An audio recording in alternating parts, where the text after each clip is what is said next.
그리고 이제 그 가운데 어머 제기랄 등이 30위 안에 들었다고 합니다. 좀 빨리빨리 넘길게요. 자본주의 심리학. 상술로 설계된 복잡한 미로. 백화점. 백화점이 어떻게 설계되어 있냐면요. 일단은 제일 잘 기억나는 건 그겁니다. 계산대로 가는 데가 살짝 더 높대요. 이게 오르막길 가면 걸음이 느려지잖아요. 걸음이 느려지면서 자연스럽게 근처를 둘러보게 되고, 그리고 또 뭔가를 발견하게 되면서 그걸 사게 하려는 상술로 설계된 그런 거랍니다. 어딨냐? 158쪽.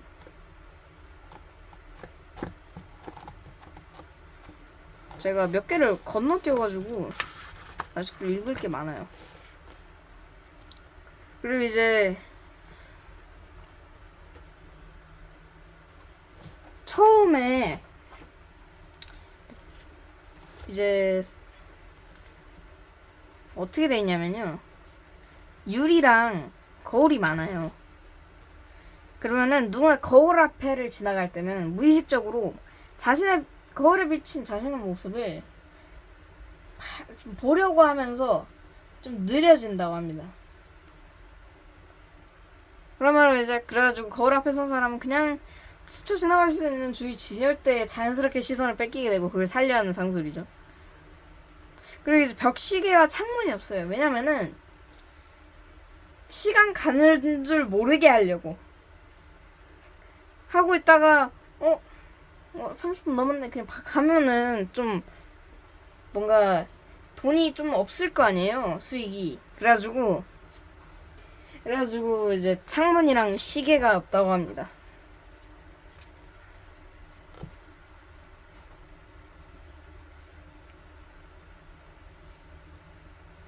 그리고 이제 여성 의류는 2, 3층, 남성 의류는 3, 4층에 자리 잡고 있는데, 여성 의류를 파는 곳이 남성 의류를 파는 곳보다 낮은 층에 잡고 있는 이유는 뭐냐면은,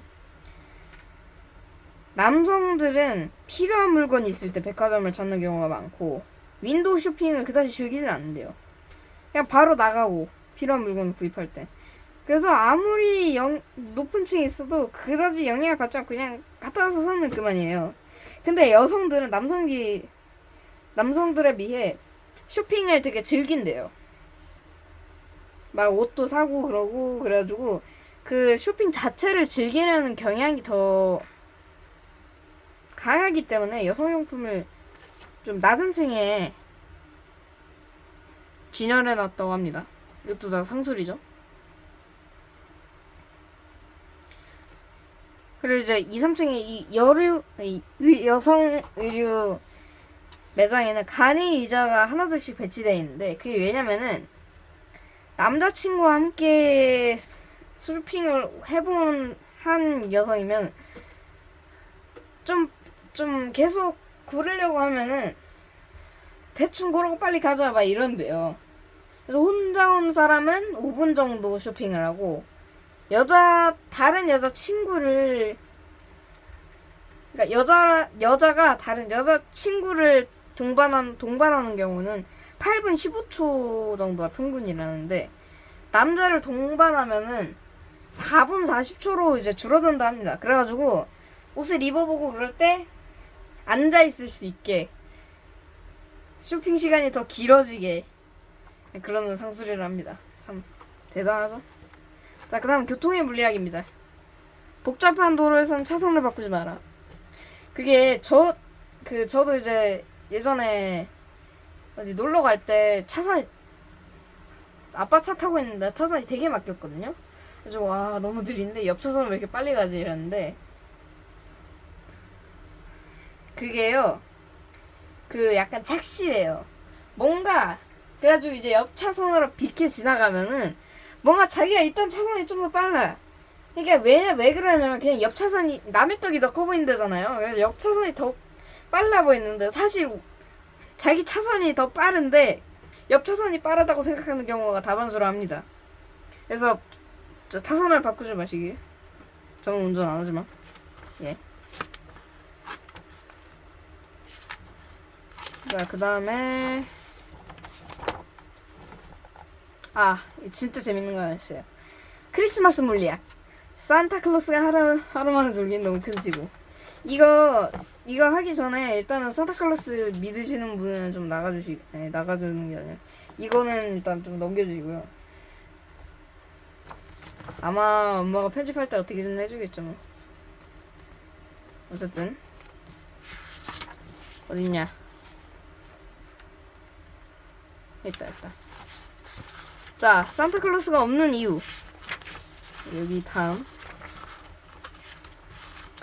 네. 산타클로스가 존재하지 않는다는 사실을 언제쯤 눈치챘는지 기억하는 사람은 그리 많지 않다. 나는 바로 그 많지 않은 사람 중에 하나다. 내 기억이 맞다면 그것은 1978년 12월 20일 크리스마스를 며칠 앞둔 어느 겨울밤이었다. 당시 7살이던 나는 초등학교 입학을 몇 달 남겨둔 때에서 착하고 말듣는 학생이 되어야 한다는 사전교육을 엄마로부터 열심히 받고 있었다.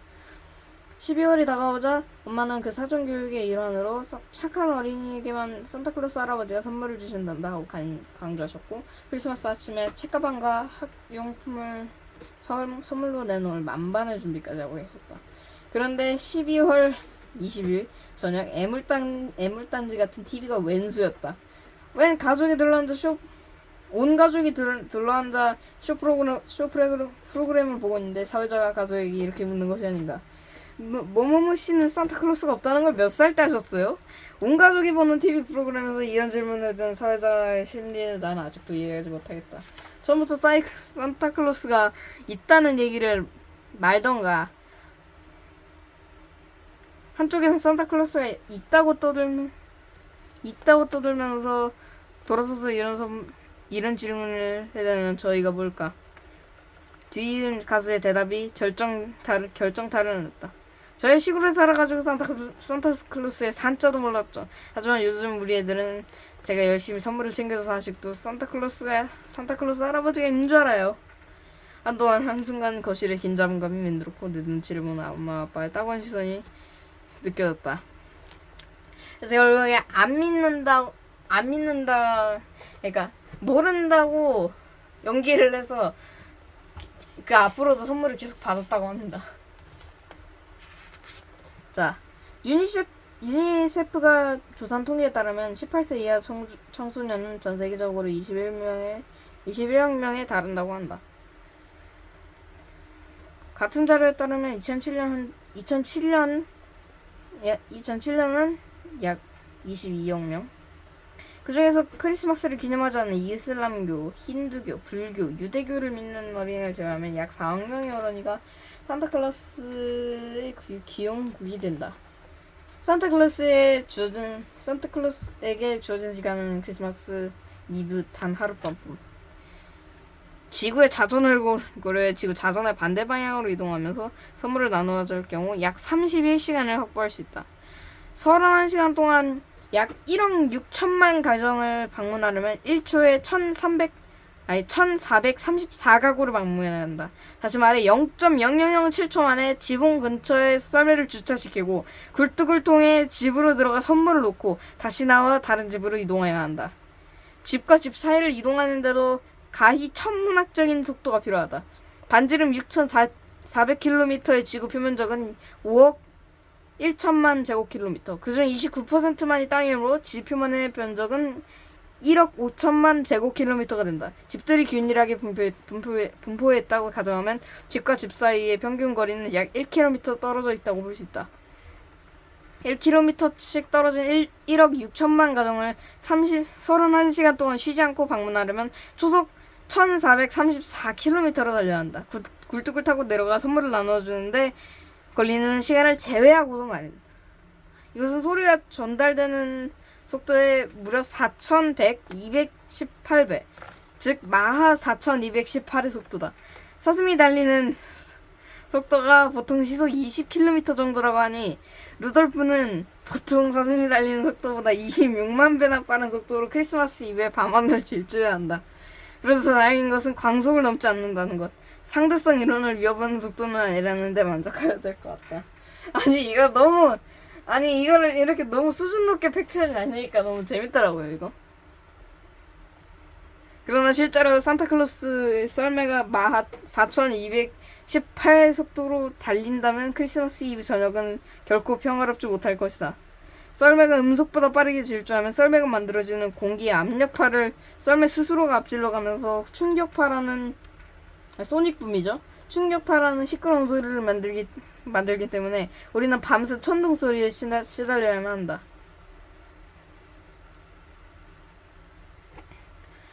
이기적 유전자의 저자인 영국의 생물학자 리처드 도킨스가 6살짜리 꼬마에게 산타클로스가 존재하지 않는 이유를 우리는 썰매가 만들어지는 충격파 없이 크리스마스 이브를 보내고 있다라고 증명해 주었다는 일화는 유명하다. 리처드 도킨스, 잔인한 과학자. 초속 1434km로 달려야 하는 산타클로스가 한 가정에 0.0007초 이상 머물 수 없다는 것은 산타클로스의 존재 자체를 충분히 위협할 만한 물리적인 상황이다. 그가 순식간에 초속 1434km의 속도에 도달하기 위해서는 엄청난 크기의 가속도 운동을 해야 되기 때문이다. 0.0001초 만에 초속 1434km에 도달한다고 가정하면 산타클로스는 지구가 잡아당기는 중력보다 14억 배나 큰 힘을 받게 될 것이다. 아마 출발하자마자 썰매와 함께 산산조각이 나지 않았을까? 산타클로스가 배달해야 할 선물도 만만치 않다. 모든 아이들에게 레고 선물 세트를 준다고 가정하면 무게는 하나당 약 1kg 정도고 모두 합치면 무려 1억 6천만 kg이 된다. 보통 사슴이 끌 수 있는 무게가 약 150kg 정도이므로 1억 6천만 kg의 썰매를 끌려면 106만 마리의 사슴이 필요하다. 이 와중에 아이들이 바라는 선물을 나눠준다고 했으니 산타클로스의 너그럼은 예수만큼 넓고 부처만큼 깊다. 상황이 이쯤 되고 보면 산타클로스는 어떤 순서로 아이들이 집을 방문해야 가장 짧은 경로로 온 가정을 도울 수 있을까 하는 문제를 생각하지 않을 수 있을 것이다. 가장 짧은 경로와 그렇지 않은 경로의 차이를 결코 무시할 수 없으므로 그러나 안타깝게도 이 문제는 우주의 나이만큼이나 오랜 시간을 계산한다 해도 해답을 찾기 어렵다. 과학자들이 오래전부터 매달려온 세일즈맨의 이동 문제와 관련되기 때문이다. 세일즈맨이 물건을 팔기 위해 5개 도시를 방문하려고 한다. 한 도시를 한 번만 방문한다고 가정했을 때 가장 짧은 경로를 어떻게 찾을 수 있을까? 간단한 방법은 모든 경우의 수에 대해 경로를 계산한 다음 비교해보는 것이다. 도시가 5개밖에 안 될 때는 가능한 경우가 120개므로 계산하는데 오래 걸리지 않는다. 그러나 도시가 10개만 돼도 경우의 수는 362만 8,800개로 늘어난다. 25개 도시를 방문해야 하는 세일즈맨이 가장 빠른 경로를 찾기 위해 얼마나 많은 시간을 계산하러 소비해야 할까? 1초에 100만 개의 경우의 수를 계산할 수 있는 슈퍼컴퓨터에게 이해를 시킨다고 해도 무려 4,900억 년이 걸린다. 우리가 살고 있는 우주의 나이는 대략 100억 년. 다시 말해 우주가 탄생한 이래 줄곧 계산해왔다 해도 앞으로 그 48배를 더 계산해야 정답을 알 수 있다는 얘기다. 그렇다면 1억 6천만 가정을 방문해야 하는 산타클로스가 가장 빠른 경로를 찾으려면 얼마나 걸릴지는 굳이 설명하지 않아도 짐작할 것이다. 혹시 산타클로스 할아버지가 슈퍼컴퓨터를 끌어안고 1년 내내 계산하시느라 백발이 성성하게 된 건 아닐까? 그냥 마음 가는 대로 아무렇게나 돌아다니시려고 권해드리고 싶다. 언제부터인가 나는 크리스마스 이브에 침대에 누워 잠을 청할 때 다시금 산타클로스 할아버지를 떠올리겠다. 올해는 무슨 선물을 받게 될지, 언제까지 산타클로스 할아버지가 있다고 믿는 척해야 할지 기대도 고민도 하지 않은 채 선물을 배달하는 산타클로스 할아버지의 모습을 가만히 떠올려본다. 1억 6천만 킬로그램이나 되는 선물 꾸러미를 썰매 뒤에 심고 106만 마리의 사슴들이 이끄는 썰매를 타고 0.0007초 만에 굴뚝으로 들어가 선물을 나눠주고 나오는 모습을 말이다. 그리고 중력이 약 14억 배나 되는 힘을 이겨가며 31시간 동안 1억 6천만 가정을 쉬지 않고 방문해야 하는 산타클로스 할아버지의 고달픈 운명을 말이다. 몇 년 후 크리스마스 아침 내게도 산타클로스의 선물에 즐거워할 아이들이 생긴다면 녀석들에게 꼭 이 이야기를 전해주고 싶다. 산타클로스의 선물이 얼마나 값지고 귀한 것인가를. 아니 이런 재밌는 얘기를 너무 진지하게 부르내니까 정말 재밌었던 것 같습니다. 다른 건 몰라도 이 크리스마스 물리학은 딱 진짜 한번 읽어드리기를 강력히 추천드립니다. 진짜 재밌어요. 자, 그러면 오늘은 여기서 마치도록 하겠습니다. 안녕.